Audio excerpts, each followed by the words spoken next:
C'est normal que j'ai terminé de filmer la dernière vidéo que vous avez vue sur la chaîne il y a 2 jours.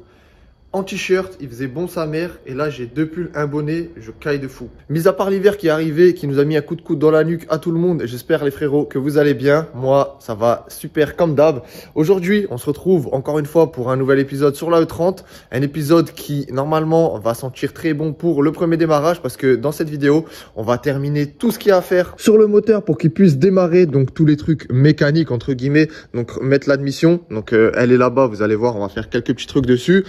Terminer de passer le reste du faisceau qui se trouve là-bas. Et ensuite, normalement, après ça, on devrait être bon.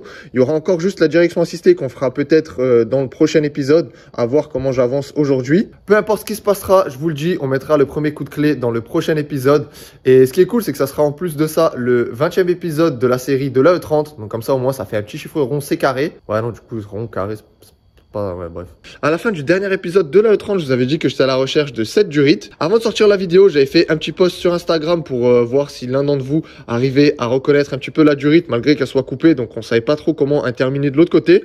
Et du coup, je vous remercie parce qu'il y a 2-3 personnes qui ont réussi à trouver et m'aiguiller. Et surtout, merci à mon frérot Anatole qui m'a aidé pendant 30 minutes à essayer de trouver sur internet la durite qu'on a aussi fini par trouver. Et du coup, elle est juste ici. Et pour ceux que ça intéresse, cette durite là, elle provient d'une E30, donc une 325i. Mais vous retrouvez aussi la même sur 323 et 320. Faut juste que la E30 ait un M20 et que ça soit une phase 2 parce que les phases 1, la durite, elle est pas exactement pareille. Celle-là, c'est le cousin à Justin qui me l'a filé et j'ai le privilège d'avoir une durite qui provient d'une E30 325 IS. Donc ça, c'est beau. Ça rajoute un peu de prestige à la voiture. Quoi qu'il en soit, 325 IS, 320, ce que tu veux, nous, on va la couper pour qu'on puisse aller sur mon M54 comme il faut. Ça y est, les gars, elle est en place. Ça, on n'en parle plus. Maintenant, il y aura plus qu'à tester avec le liquide dedans. La voiture démarrer, voir si ça tient, qu'il n'y a pas de problème ou quoi. Ça, maintenant, on laisse de côté. Maintenant, on s'attaque à l'admission. Comme pour tout le reste du moteur, on va lui faire une petite santé. Donc là, on a quelques petits joints qu'on va changer, faire un gros nettoyage. Et la chose la plus importante qu'on va faire sur l'admission, c'est supprimer le désuileur. Pour ceux qui savent pas à quoi sert cette pièce, c'est tout simplement une pièce qui va venir recycler vos vapeurs d'huile du moteur. Là, vous pouvez voir la durite, comment elle se décompose et à l'intérieur, ce que ça donne. Aujourd'hui, on va pallier à ça avec la pièce qui se trouve dans le carton. On va installer un récupérateur d'huile externe à celui du moteur, donc plus communément appelé Oil Catch Can pour les anciens. Cette pièce-là, elle fait exactement le même job que le système d'origine. La seule différence, c'est qu'avec ça, on va rien remettre dans le moteur. Tout va rester là-dedans. Donc, on va en parler beaucoup plus en détail quand on va l'installer. Là, dans un premier temps, ce qu'on va faire, c'est qu'on va déjà démonter tout ce qu'il y a sur l'admission pour lui faire un bon nettoyage parce que vous allez voir, elle est vraiment grave sale.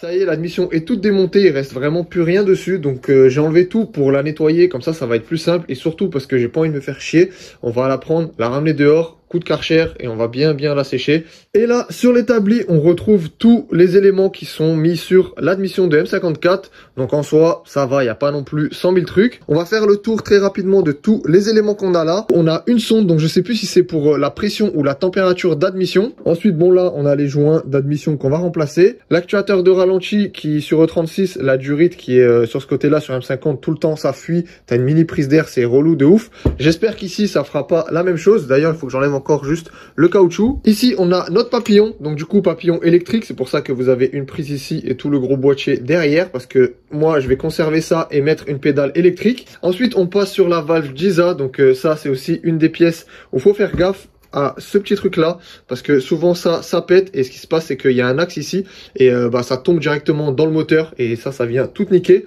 Donc du coup moi j'ai vérifié, il n'y a pas l'air d'avoir trop de jeu, donc du coup on va laisser comme ça. Et de toute façon, vu où elle est positionnée, c'est vraiment très simple à la démonter. Donc je ferai le premier démarrage comme ça, je roulerai. Par la suite, je changerai parce qu'il y a des systèmes qui existent pour réparer ce problème-là, où en gros, vous allez venir mettre un axe avec un écrou à la place de ce truc-là. Là, on a un autre capteur où je sais pas ce que c'est.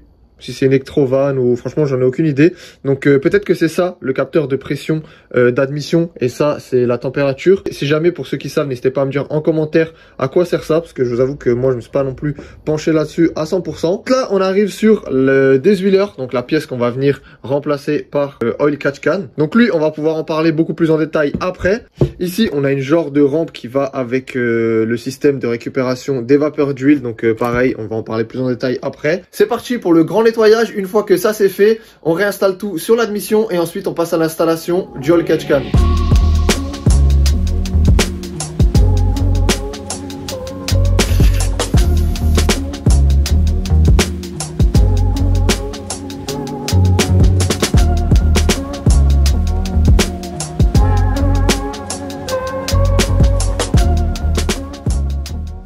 Ça y est, toutes les pièces sont nettoyées, l'admission aussi, et comment ça fait plaisir de la voir toute propre comme ça. Il y a encore des endroits où c'est sale, vraiment dans les recoins où j'ai pas réussi à aller, mais dans l'ensemble là, on est vraiment pas mal par rapport à avant. C'est parti les gars, je vais essayer de vous expliquer comment installer un Oil Catch Can sur M54. Bam, ça s'est réchauffé cet après-midi, j'ai pu troquer mon bonnet contre ma casquette de nouveau. Ça va être la première fois que j'installe un Oil Catch Can sur une de mes caisses, donc du coup, si jamais les explications, je vais essayer de faire vraiment au plus simple et pas rentrer trop dans les détails. Mais si jamais, pour ceux que ça intéresse de vraiment connaître le fonctionnement à fond, je vous mets 2 vidéos dans la description qui moi m'ont vraiment aidé de ouf pour réussir à comprendre et réussir à aussi installer ça aujourd'hui. Le seul bail des 2 vidéos, c'est qu'elles sont en anglais. Après, soit tu te débrouilles un petit peu, sinon il y a les images, ça passe. On a là nos 2 pièces, celle d'origine juste ici, et nous on va venir remplacer par ça. Vous voyez déjà qu'on a une petite différence entre les deux, c'est que ici on a 3 durites, alors que là on a seulement 2 emplacements pour des durites. Les 2 emplacements qu'on retrouve ici, c'est pour cette durite et celle-là. La troisième ici, c'est tout simplement pour verser en gros toutes les vapeurs pour que ça revienne dans le moteur. Et ben eux, ils les font retourner par la jauge à huile. Et sur mon réservoir, à la place, vous voyez que moi j'ai un bouchon, donc ce qui va faire que au lieu que ça retourne dans le moteur, et ben ça va rester là-dedans, ça va monter au fur et à mesure. C'est pour ça que vous avez une petite jauge ici, un petit niveau pour savoir où vous en êtes. Et ça, faut surtout pas oublier de le vider, sinon ça va vous poser quelques petits soucis. Vous pouvez aussi très bien refaire le même système que à l'origine, donc il faut juste enlever le bouchon et faire en sorte de refaire un truc comme ça pour pouvoir mettre une durite. Et en gros, ben, le système il restera le même, ça reviendra quand même là-dedans. Et ça vous évitera de devoir faire ce que moi je vais faire à chaque fois, de devoir le sortir et le vider. Et la seule chose en plus que vous allez devoir faire en faisant le montage comme moi, où vous refaites pas revenir ça dans la jauge à huile, c'est de soit venir couper et supprimer complètement ce tuyau là. Donc moi c'est ce que j'avais fait sur mon M52 ou mon M50, je sais plus. Donc vous voyez, j'avais le trou qui était à cet endroit là et on avait soudé un petit truc par dessus. Et en cherchant un petit peu sur internet maintenant, j'ai remarqué qu'en fait ils vendent des trucs où tu viens juste le glisser par dessus comme une chaussette, tu vois, et ça vient le boucher. Donc c'est un petit peu comme ça là, mais en plus gros pour ça, et ça fait le taf. Cette durite là c'est bon, on sait quoi en faire. Maintenant il va nous rester ces 2 durites. La grosse durite du haut, normalement elle est comme ça, avec le petit bout qui vient juste ici. Juste quand je l'ai démonté, il s'est cassé parce que mon gars, le plastique là il est dur comme du béton. Donc je vais vous montrer directement sur la E30 où ça se situe. La plus grosse des durites, elle part directement du cache-culbuteur. Ça se met comme ça. Et la pièce, normalement, elle est posée sous l'admission et ça donne quelque chose comme ça. Et par contre, la deuxième durite, elle part pas du cache-culbuteur, mais de cette genre de rampe qui est fixée sur l'admission que j'ai démonté juste avant. Et c'est ce petit bout de durite là qui correspond à cette durite. Je l'ai coupé pour démonter parce que la petite attache juste ici, il faut que j'arrive à la démonter sans la casser parce que je vais la réutiliser. Mais une fois en place, ça ressemble à ça. Tac, et la durite elle ressort à cet endroit là de l'admission. C'est d'ici qu'on va tirer une durite directement jusqu'à la deuxième entrée du réservoir. J'ai ramené tout à la E30, comme ça ce sera plus simple pour vous expliquer et que ça soit plus clair. Donc là on a le Oil Catch Can qui est juste ici. On va partir du coup d'ici, bim, on va à la première entrée, et d'ici on ira à la deuxième. Finito pipo. Vous voyez qu'il n'y a vraiment rien de compliqué, il faut juste avoir les bonnes durites et normalement ça roule comme il faut. Après, mes explications, c'était vraiment très hasardeuses alors que c'est un truc super bidon. C'est pour ça que vous avez tout dans la description les gars, avec 2 autres vidéos où vous allez vraiment super bien comprendre. On va maintenant pouvoir essayer d'installer tout ça. Donc ce que je vous conseille les gars, et ce que j'ai vu aussi dans plein de vidéos, et ben en fait vous pouvez tout simplement récupérer les petits embouts comme ça d'origine, parce qu'en fait la durite en plastique elle est juste mise comme ça dessus, mais vous pouvez l'enlever. Donc nous ce qu'on va essayer de faire sans rien casser, ça c'est une autre histoire. Mais en faisant ça, ce qui est cool, c'est que pour se remettre, par exemple sur le cache culbuteur, on va pouvoir remettre le truc d'origine et avec nos petites durites qui va sortir. Donc ça c'est top. Petit truc que j'ai vu aussi, c'est que lui en fait il a l'air de correspondre à lui, ça a l'air d'être la même chose, juste sans le même coude. Donc vous voyez là c'est un coude à 90, ça doit être 45 ou 25, un truc comme ça.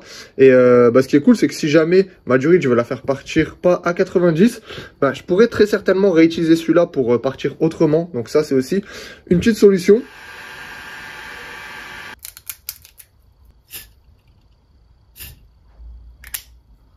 Putain, j'ai réussi à pas le casser. Alors ça les gars, c'est un exploit. Et celui-là il se passe aussi bien. On a tout gagné. Oh là là mon gars. Alors ça c'est beau ça. Mission réussie, j'ai rien cassé. J'ai fait même le deuxième que je vous ai dit avant. Comme ça au moins si on a besoin on va l'utiliser. Je vais juste passer un coup de nettoyage dedans. Parce qu'ils sont pas... c'est pas joli quoi. Si tu regardes celui-là, c'est vraiment pas ouf. J'ai les durites, j'ai les embouts, on a tout ce qu'il faut pour pouvoir installer ça dans la E30. La seule chose qu'on va faire maintenant, c'est remonter tous les éléments sur la pipe d'admission pour qu'on puisse la mettre en place provisoirement et regarder où fixer celui-là. Et ensuite, regarder aussi où passer les durites et tout. C'est parti, remontage de l'admission et ensuite, on attaque ça.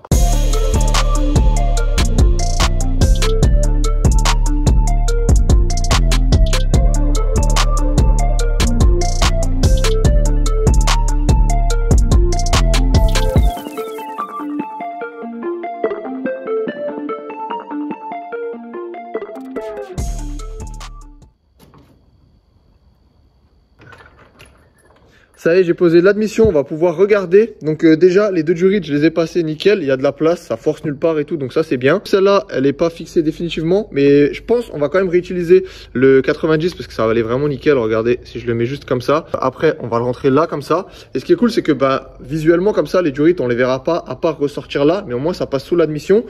Et après, on se retrouve avec ça ici. Donc maintenant, il va falloir trouver un emplacement pour lui. Avant de l'avoir reçu, je voulais le fixer quelque part par ici pour que ça soit discret et qu'on ne le voit pas.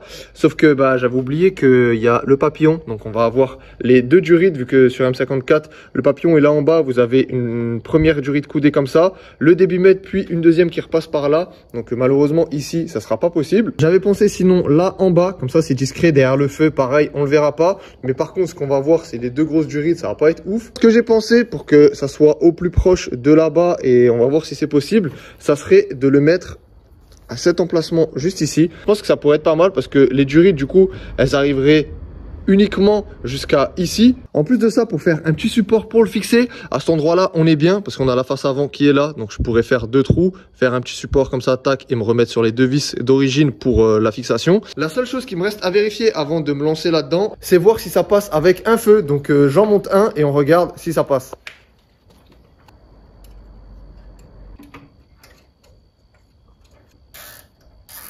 En fait, même avec le feu derrière, on a largement de la place. Donc, à mon avis, je pense que je vais partir là-dessus. Il sera à peu près à cette hauteur. Je vais le mettre pas trop haut, comme ça au moins on est tranquille, ça va être bien. Il va falloir que je fasse une petite patte sur mesure. Ça va être un petit peu galère parce que si je veux que les 2 sorties soient droites, vous voyez d'origine là, eux ils ont fait des trous de fixation qui sont sur le teco comme ça. Bon, ça aurait été plus simple si je m'étais mis comme ça. Là au moins, je me serais fait juste une petite patte en L, ça aurait été tranquille. Mais ça va pas être ouf de ramener des durites comme ça. Donc bon, tant pis, c'est pas grave. Je vais quand même laisser ça comme ça. Je viens de découvrir un truc les gars qui va me faciliter la vie pour faire mon support. On a 2 trous ici, mais on a aussi 2 trous là. Donc en fait ça va aller nickel. J'aurai juste à faire une équerre mais avec un angle un peu plus que 90 et ça va aller tout seul. Ça y est, le voilà à sa place, bien fixé comme il faut. Donc j'ai fait comme je vous ai dit avant avec les 2 vis dans la face avant. Et franchement, je pense que ça va être pas mal. Avec les 2 durites comme ça, je vais faire en sorte qu'on voit pas les écritures et ça va pas être dégueulasse. La seule chose qu'il faut que je vérifie encore et que j'aurais peut-être dû faire ça avant mais j'y ai pas pensé, c'est qu'il y a le bocal de liquide de direction assistée qui va ici. Donc bon, de toute façon, il va falloir faire une petite patte pour l'adapter et qu'il vienne un peu plus loin à cause de la durite d'ici. Mais j'espère aussi qu'avec les 2 durites là, ça va pas foutre la merde parce que il y a aussi 2 durites qui sortent du bocal pour aller en bas sur la pompe. Ah ouais, ça va être la merde de fou. En fait, je viens de penser, il y a l'alternateur juste là et la durite touche quasiment l'alternateur. Donc il va falloir que je fasse un support un peu plus haut comme ça. Quand il arrive, les deux durites vont pouvoir passer ici comme ça. Donc ça ira, il faudra que je passe celle-là en dessous. Donc bon, ça c'est nickel. Je peux finaliser ça, faire mes deux petites durites, les couper à la bonne longueur.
On va faire une petite pause sur la E30 d'ici quelques minutes. Il y a Anatole et Justin qui vont venir à la maison. Et Justin, lui, il a jamais vu la E21 et ils l'ont jamais roulé tous les deux vu qu'elle démarrait pas. Je vais leur faire tester la E21 pour voir ce qu'ils en pensent et petite update sur la E21 que j'ai pas filmé. L'autre jour, il y a Thomas qui est passé à la maison et du coup, il m'a redressé l'arrière. Donc franchement, là, on est vraiment pas mal par rapport à avant comment c'était enfoncé. C'est 100 fois mieux comme ça. Donc du coup, là, il restera le plus gros à faire, hein. Faire vraiment un beau débosselage et tout. Ça, je verrai si je ramène ça chez un carrossier pour essayer de le faire vraiment tip top nickel ou alors pour l'instant je laisse ça comme ça parce qu'elle est bien comme ça dans son jus, tu vois. Je remets juste un petit pare-choc, tu vois. Moi je veux vraiment m'en servir à 200% de cette caisse. La E30 elle va sortir, elle va être pépite, magnifique, tout va être neuf. Mais crois-moi, quand je vais rouler avec partout où je vais me garer, je vais être en mode putain, j'espère que personne ne va me la taper, j'espère pas si et tout. Et là, avec le 21, je veux pas ça, je veux pouvoir me garer partout comme je faisais avec ma E30 avant. Je vais à gauche, à droite, je la gare là, tu vois, tu l'utilises vraiment à fond et tu t'en fous. C'est pour ça que je pense l'arrière, on va mettre un pare-choc et la laisser comme ça pour l'instant, ça va très très bien faire le taf et juste utiliser à fond la caisse. Avant qu'ils arrivent, je vais juste remettre du coup le feu arrière, comme ça on va pouvoir aller faire un petit tour. Regarde-les ceux-là.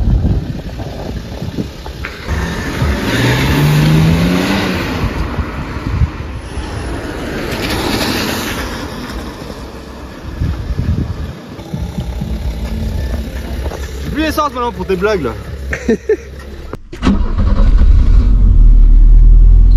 Je suis en 1802 en fait.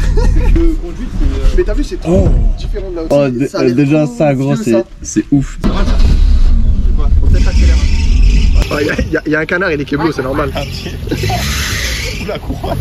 Ouais, la courroie doit être détendue je pense. Par contre fais juste attention parce que les freins tu vas voir c'est vraiment de la merde. Tu vas faire 3 freinages, tu vas dire ah ok ça freine que dalle. Prends juste pas un platane vers là-bas et c'est bon. Et fais attention vraiment, je vais tester. Oublie pas qu'il pleut.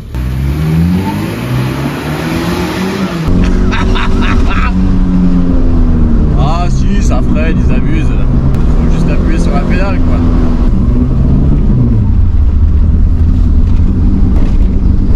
Maman, il est pas prêt. Voilà, cracher la petite auto. Putain, y'a pas de frein à main, je peux pas tirer de frein à main. Eh, il a de la chance, hein. J'allais tirer. Ah, oh, j'allais tirer un de ses freins à main. Putain, mais ouais, y'a pas de frein à main, bordel, c'est dommage ça.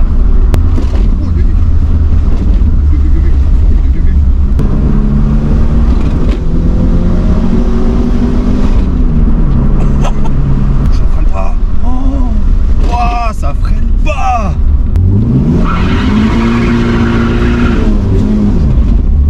Horrible. Putain, je me suis trompé, c'est pas là. Je suis perdu.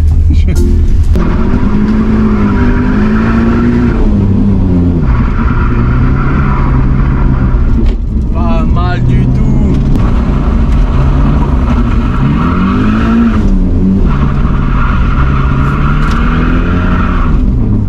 Voilà, on lui a refait les pneus, mon gars. Franchement, moi je trouve les freins, ça putain, par contre, c'est un bout de bois, ça c'est vrai. J'ai l'impression d'être dans assez tôt avec cette caisse. Oh putain, mon gars.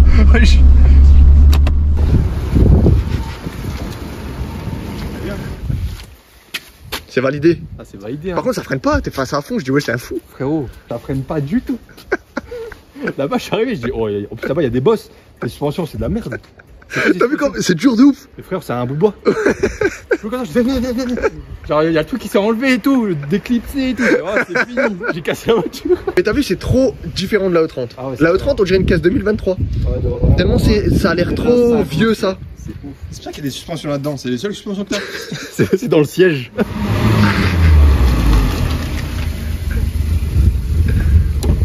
Alors? Ah, c'est trop bien. C'est trop bien, gros. Les vieilles caisses, il y a rien de mieux en vrai. Allez, on va faire un petit tour tous les trois. Hein, mais frère, elle marche trop cette voiture, c'est loin ça. La ceinture là. Mais gros, moi, les freins, je trouve ils marchent de fou. Quoi? Mais gros, les freins, ils freinent trop bien. Moi, j'ai pas de frein sur ma voiture, celui-là, ils freinent de ouf. Oh, moi j'ai trop peur, ça décroche. Mais gros, ça tient la route de ouf. Hein. T'inquiète pas, même sur les freins. Moi j'ai.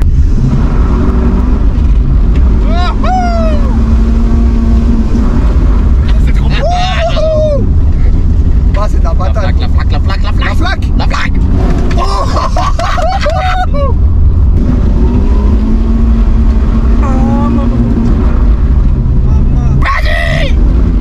Blocage dans le.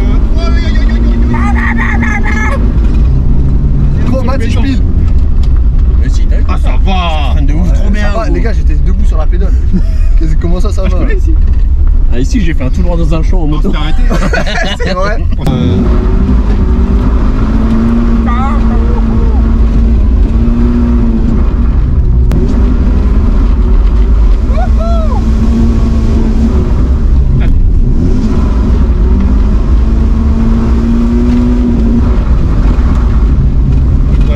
Mais gros, ça marche trop. Ça marche trop bien. C'est abusé, vraiment c'est abusé, on est trois quand même. Tu sais que vraiment, vu qu'il n'y a pas de direction assistée et tout, ça fait. Les vitesses, il y a tout qui va trop bien, je sais pas. C'est trop stylé. Tu sais que j'ai jamais fait un demi-tour en autant de temps.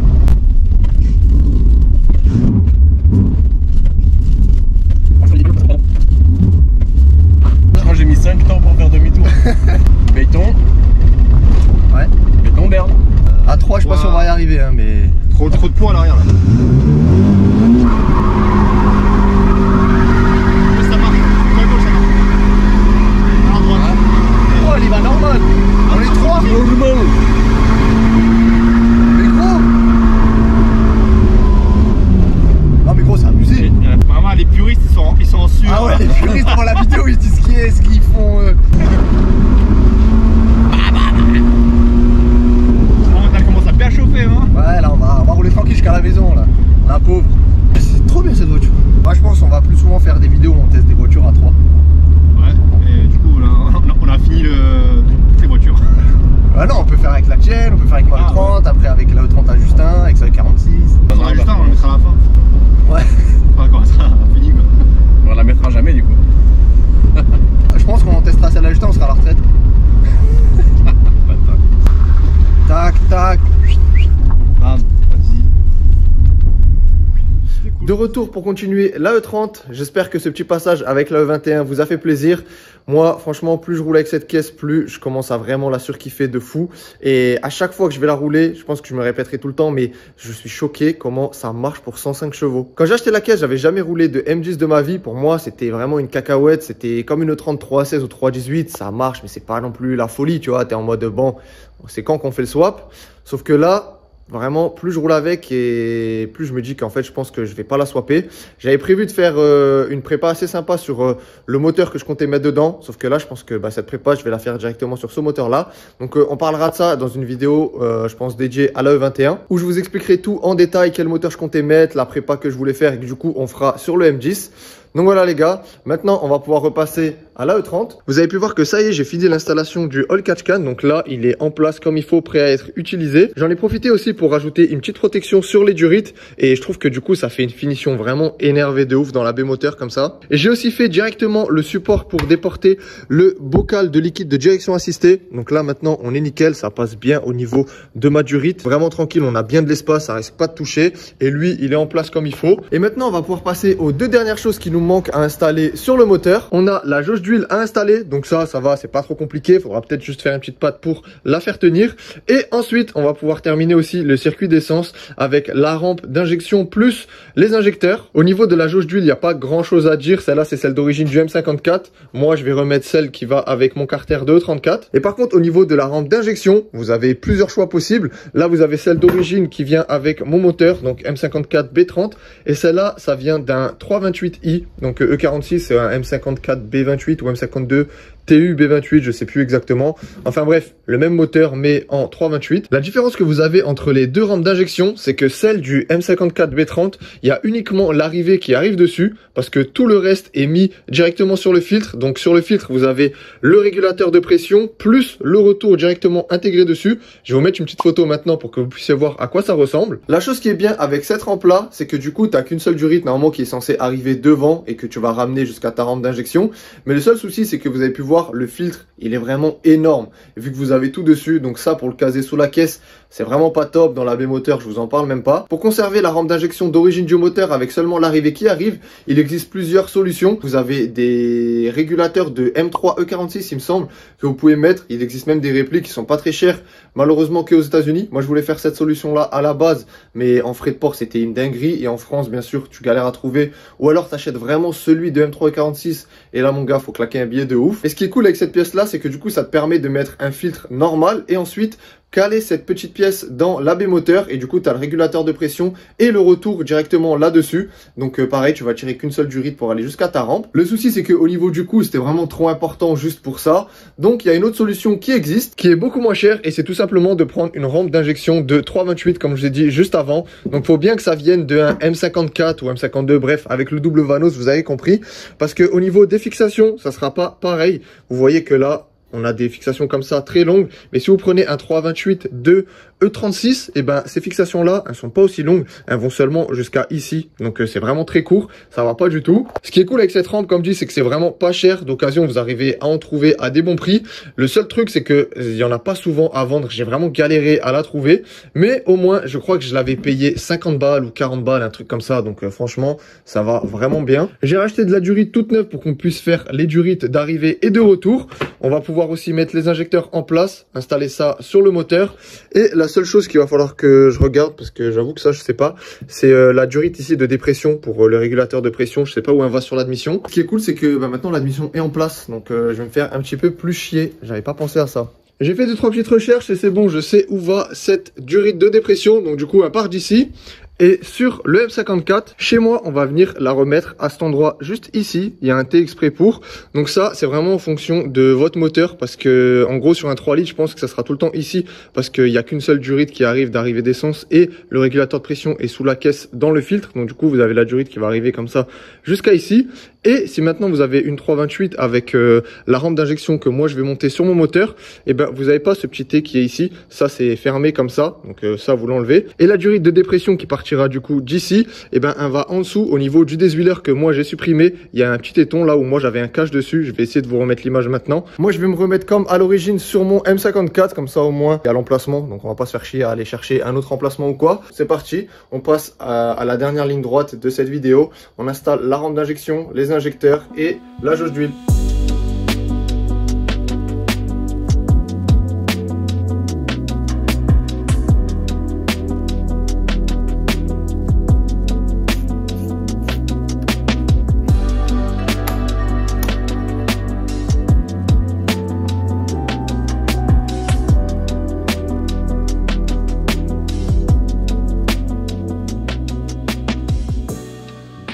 Ça y est les gars, on est sur une installation complète du moteur. Bon, il manque encore le petit manchon là ici, le débitmètre, 2-3 petites conneries, tu vois, mais en soi, là ça y est, il y a tout qui est installé. Et franchement, comment ça fait grave plaisir, c'est trop stylé. Je suis vraiment trop content du résultat et de voir la E30 comme ça, avec une baie moteur quasiment complète. Même si elle est toute démontée, ça fait trop plaisir. Et vous savez c'est quoi le plus beau dans cette histoire? Maintenant que tout est installé, c'est que très certainement, je vais tout redémonter. Grâce à merde. Je vous explique un petit peu la situation. Suite à l'installation du All Catch Can sur mon M54, J'ai parlé avec 2-3 personnes, ont aussi installé ça sur un M54 et je précise bien sur M54 parce que c'est différent des M52. Ils m'ont tous dit que la façon dont je l'ai installé, ça va fonctionner, la voiture va démarrer, il n'y aura pas de problème. Le seul souci que je vais avoir, c'est qu'en faisant un montage comme ça, je vais venir mettre de la pression dans le bloc. Qui dit pression dans le bloc dit le bloc il va pas être content du tout. Si vous mettez pression dans le cache-culbuteur ou dans le bas moteur, bah, ça va forcer sur les joints, ça va pousser de l'air, enfin c'est vraiment pas le top du tout. Il y a même de l'huile qui peut remonter par la tirette ici. Suite à ces plusieurs discussions et plusieurs débats, j'ai regardé vraiment pas mal de vidéos. Je me suis vraiment renseigné à fond sur tout le système PCV, ils appellent ça. Sur le M54, vous avez la même chose sur le M52, mais c'est encore différent M52 parce que vous n'avez pas toute cette partie-là. Vous avez vraiment juste les désuileurs, la partie conique là que j'ai supprimé plus tôt dans la vidéo. Et avec ça, vous avez quand même une légère différence. On va en parler là dans quelques instants. Pour le oil catch can, pour que ça soit vraiment le top du top, ça aurait été de conserver du coup cette durite là qui vient du cache-culbuteur. Donc ça, je pourrais laisser comme ça.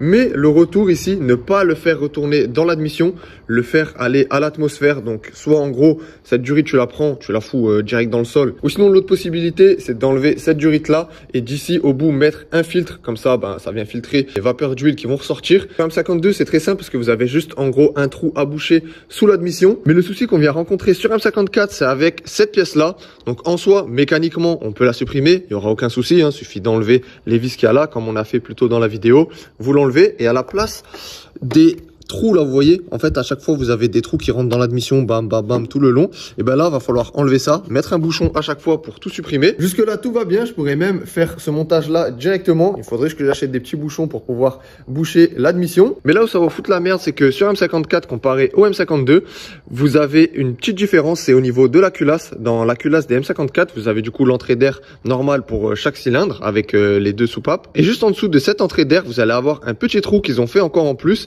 Et ça vient jouer sur votre ralenti et c'est relié à ça. En venant le supprimer, va falloir modifier la carto au niveau du ralenti pour que y ait un ralenti stable. J'ai regardé vraiment plein de vidéos là-dessus où justement si tu fais pas ça, tu vas réussir à démarrer, mais la voiture elle va faire 3 secondes, elle va direct caler.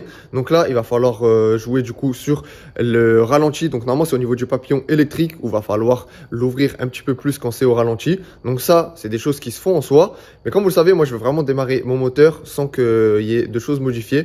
Comme ça, je suis sûr qu'il tombe déjà bien comme ça. Et après, on va pouvoir modifier par la suite si on veut modifier. Après avoir regardé vraiment plein de vidéos là-dessus, la plupart des gens qui ont installé un oil catch can de la même façon que moi je l'ai installé, ils reviennent tous sur le système PCV d'origine. Ce qui revient le plus, c'est vraiment que en gros, un oil catch can sur un moteur M54 d'origine, c'est vraiment pas adapté. Le mieux, c'est de remettre le système PCV d'origine juste qui vient de chez BMW pour que tu aies vraiment un truc de bonne qualité. Parce que les kits à 50 balles, la membrane qui est dedans, elle ne tient pas énormément de temps. Je préfère acheter un truc d'origine et me dire que c'est tout neuf et que le moteur, il n'y aura pas de pression dedans, qui va tourner bien comme il faut. Plutôt que de laisser le oil catch can et avoir des risques de problèmes et même des gros problèmes en soi. Et je vous mettrai quand même une vidéo aussi dans la description où vous allez voir la différence. Avec un système comme moi je viens d'installer, la pression que vous avez en sortie ici et avec le système d'origine, vous n'avez pas de pression, le gars il enlève, il se passe rien du tout. J'aurais dû me renseigner un petit peu plus sur le montage. C'est juste que j'ai regardé plein de vidéos. Pour moi, dans ma tête, tout le monde l'installait comme ça, c'était sûr qu'il fallait le mettre comme ça, mais bon, fallait regarder un petit peu plus loin que le bout de mon nez. Je pense peut-être partir sur un système d'origine tant que mon moteur sera encore full stock et que je vais toucher à rien du tout. Faut savoir que je vais quand même rouler dans cette configuration là pendant un petit moment. Le moteur il fait quand même 231 chevaux d'origine.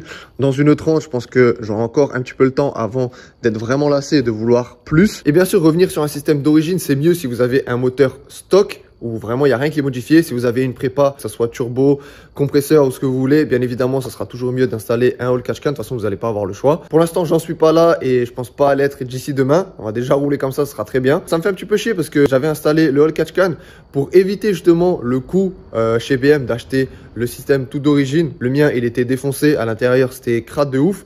Donc dans tous les cas, il fallait le remplacer. Je me suis dit, c'est le moment ou jamais pour installer un oil catch can. Sauf que bon, la façon dont je l'ai installé, c'est pas la meilleure des solutions. Au moins, je me suis rendu compte de ça avant d'avoir fait déjà les premiers tours de roue avec la caisse. Après, même si j'avais fait les premiers tours de roue avec la caisse, ça aurait rien fait. Elle aurait peut-être mal tourné, il y aurait eu un petit peu de pression, ça aurait rien fait. C'est vraiment sur le long terme où ça commence à foutre le bordel. Je voulais tout commander et qu'on installe encore tout le système d'origine de nouveau sur le moteur ensemble maintenant dans cette vidéo. Sauf que je pense que je vais sortir la vidéo comme ça et j'attends votre retour parce qu'il y a des gens qui sont beaucoup mieux calés que moi dans ce système-là, qui pourraient peut-être m'aiguiller, savoir ce que je pourrais faire, ce qui pourrait être mieux ou non. J'attends vos retours dans les commentaires pour ceux qui ont installé un oil catch can sur M54 et vraiment sur M54 j'insiste les gars parce que M52 c'est différent, vous n'avez pas comme dit ça J'avais même pensé faire un truc, c'est laisser tout le système comme ça et juste en gros couper la durite là, celle-là la mettre par terre comme je vous ai dit, et à ce niveau-là venir mettre un bouchon, comme ça en gros ça laisserait quand même le système d'origine, mais apparemment même ça vient foutre la merde au niveau du ralenti. J'ai pas envie de mettre des bâtons dans les roues avec un ralenti éclaté ou tu vois qu'il y ait des problèmes moteurs pour un truc comme ça, donc c'est pour ça que je préfère très certainement repartir sur un système d'origine. Quoi qu'il arrive, on a quand même bien avancé sur le moteur malgré que je vais très certainement redémonter. Au moins là je sais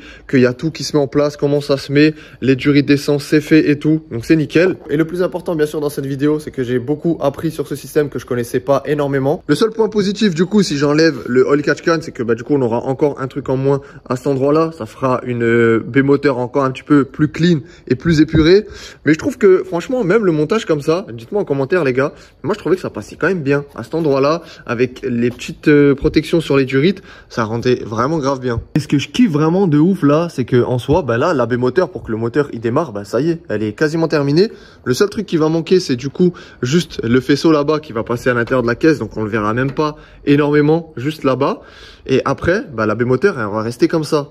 Et ça va être beaucoup trop stylé. On aura juste bien sûr le faisceau habitacle qui va passer là. Je vais essayer de le faire passer peut-être dans cet endroit-là ou autre part pour qu'on le voit un petit peu moins. Mais en tout cas, essayer de le cacher un maximum. Et après, on restera avec une baie moteur comme ça, bien épurée. Ça va être trop stylé. Sur ce les frérots, j'espère vraiment que cette vidéo vous aura plu. N'hésitez pas à me dire en commentaire ce que vous en avez pensé. Moi j'ai kiffé, j'ai beaucoup appris, on s'est bien amusé avec la E21. Pensez au petit like de la vidéo si elle vous a plu, ça fait super plaisir et ça soutient énormément la chaîne. À vous abonner aussi par la même occasion. Et sur ce, moi je vous dis à très vite pour une nouvelle vidéo.